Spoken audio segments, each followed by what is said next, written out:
देश में बढ़ते विकास के चलते जंगलों का स्वरूप सिकुड़ता जा रहा है, जिससे कभी कभी वन्य प्राणी इंसानी बस्ती में घुस आते हैं और कई दफा ये जानवर हादसे का शिकार भी होते हैं। एक रिपोर्ट के अनुसार देश में रोजाना 30 वन्य प्राणियों की मौत सड़क हादसे में होती है। बीते 3 सालों की अगर बात की जाए तो अकेले ट्रेन हादसे में ही 32,000 से ज्यादा जंगली जानवरों को अपनी जान गंवानी पड़ी। एनिमल एक्टिविस्ट डॉक्टर जेरिल बेनाइत ने इस मसले पर अपनी चिंता व्यक्त की है।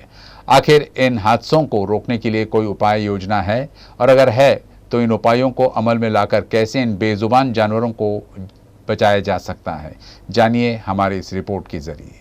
वन्य जीव को बचाने के लिए उसके संरक्षण पर ध्यान देने की अत्यंत जरूरत है, और जब हालात ये है कि पिछले 3 वर्षों में 32,000 जानवरों की मौत ट्रेन से कटकर हुई है, तो यह विषय और भी गंभीर हो जाता है। जंगल में रहने वाली प्राणी, जिनमें बाघ, सिंह, तेंदुआ, नीलगाय जैसे जंगली जानवर रात के समय या दिन में भी ट्रेन से कटकर अपनी जान गंवा बैठते हैं। जंगलों से होकर गुजरने वाले रेलवे ट्रैक पर क्या उपाय किए जाए, ये बताया डॉक्टर जेरिल बेनाइत ने। जो माइग्रेटरी कॉरिडोर से रेलवे ट्रैक जा रहे हैं, जो जंगलों से रेलवे ट्रैक जा रहे हैं, वहां पे अंडर ब्रिज बनाया जाए, जिससे जानवर को अगर क्रॉस करना है तो वो इजीली क्रॉस कर सके। जो रेलवे के ड्राइवर्स है, उन्हें ये ट्रेनिंग दी जाए कि जंगलों को क्रॉस करते वक्त ट्रेन की स्पीड बहुत स्लो रखे,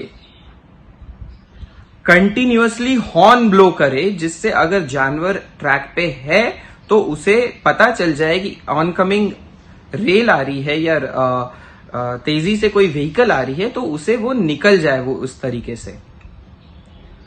थर्ड, जो रात में कोई भी माइग्रेटरी कॉरिडोर्स या जंगल में से ट्रेन्स का आवक जावक बंद रहे, और जहां जहां सेंसिटिव जोन है वहां पे फेंसिंग होनी चाहिए कि जो एनिमल्स है वो रेलवे ट्रैक क्रॉस ना करा जाए। बढ़ती जनसंख्या और शहरीकरण को देखते हुए ट्रेन का रूट भी बढ़ाया गया है, जिसका खामियाजा जंगल में रहने वाले प्राणियों को भुगतना पड़ रहा है। इसे रोकने के लिए ट्रेन ड्राइवर्स को स्पेशल ट्रेनिंग भी दी जाए, साथ ही सेंसिटिव जोन में फेंसिंग और वाइब्रेशन मोड लगाया जाए। हम जानवरों को मार देते हैं, जंगलों को नष्ट कर देते हैं, तो अल्टीमेटली ह्यूमन सर्वाइवल पे भी बहुत बड़ा इशू आएगा, एंड जो हम आज सहन कर रहे हैं। तो रेलवे ट्रैक, रोडवेज, ये जो जंगलों से बनते हैं, जो माइग्रेटरी कॉरिडोर से बनते हैं, इन पे बहुत स्ट्रिक्ट प्रोटोकॉल्स होने चाहिए। इवन टू द एक्सटेंट जो रेलवे ट्रैक्स है, अगर उन्हें जब रेलवे तेजी से आ रही है तो कई किलोमीटर दूर तक अगर वो वाइब्रेटरी मोड का कुछ अगर इनोवेशन किया जाए, तो जानवर अगर वाइब्रेशन आ रहे हैं तो वहां से निकल जाएंगे। इस विषय पे भी सरकार ने कुछ प्रयत्न करने चाहिए या कुछ उपाय निकालने चाहिए, और इस तरीके से हम जानवरों को बचा सकते हैं।